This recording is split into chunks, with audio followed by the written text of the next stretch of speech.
Et mes acclamations, mon enthousiasme, viva notre bienfaiteur. Olé, olé. Et tout de suite, Christophe Barbier nous emmène au théâtre, Christelle Albaré. Votre invitée, chère Cyrielle, est passionnée de cuisine, donc elle est passionnée de théâtre. Car la cuisine au théâtre, c'est une affaire sérieuse. Tenez, pendant l'Antiquité, Thyeste, du romain Sénèque, met en scène le cannibalisme. Atrée, le frère de Thyeste, pour se venger de lui, le convie à un festin où on lui sert un excellent pâté, fabriqué avec la chair de ses propres enfants qu'Atrée a tués. Quant à Don Juan, rappelez-vous, sous la plume de Molière, c'est à un repas fatal que l'invite la statue du commandeur, après avoir été lui-même convié à dîner par le séducteur Tenorio.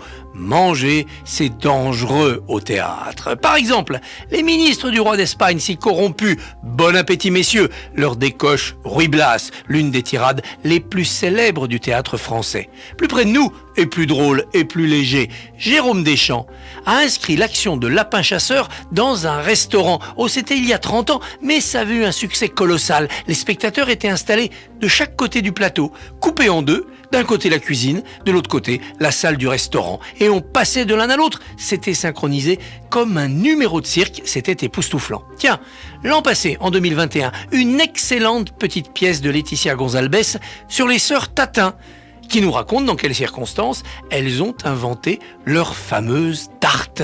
Il y eut aussi, en 2008, Dîner entre amis de Donald Margulies, oui, un Anglais, mais qui se piquait de cuisine. Claire Kem, Elisabeth Bourgine, Jean-Pierre Malot parlaient gastronomie tout en réglant leurs comptes. Et oui, à table aussi, les couteaux s'aiguisent. D'ailleurs, c'est dans un dîner d'adieu, c'est le titre, qu'Alexandre de la Patelière et Mathieu de la Porte ont placé une de leurs idées de pièce. Vous voulez vous débarrasser d'amis qui vous ennuient, dont vous ne voulez plus, eh bien, vous leur préparez un festin avec tous leurs plats préférés, puis au dessert, vous leur dites « Adieu, c'est fini, on ne se verra plus ».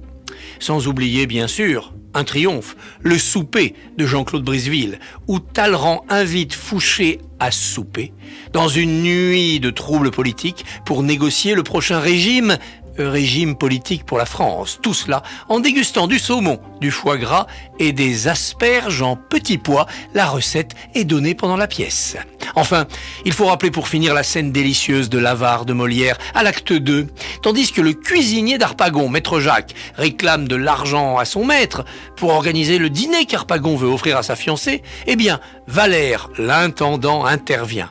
Apprenez, maître Jacques, vous et vos pareils, que c'est un coupe-gorge qu'une table remplie de trop de viande, que pour bien se montrer ami de ceux que l'on invite, il faut que la frugalité règne dans les repas qu'on donne, et que, suivant le dire d'un ancien, il faut manger pour vivre et non pas vivre pour manger. Harpagon intervient. « Ah, que cela est bien dit. Approche, Valère, que je t'embrasse pour ce mot. Voilà la plus belle sentence que j'ai entendue de ma vie. Il faut vivre pour manger et non pas... » Non, ce n'est pas cela. Comment est-ce que tu as dit ?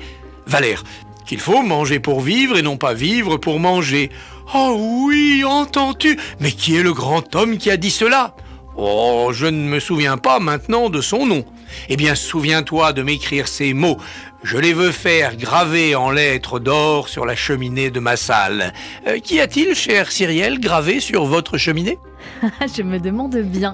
Merci beaucoup, Christophe Barbier, pour cette chronique extrêmement théâtrale et géniale aujourd'hui sur l'antenne de Radio JL. Tout de suite, la chronique émotion de Jérôme Goulon.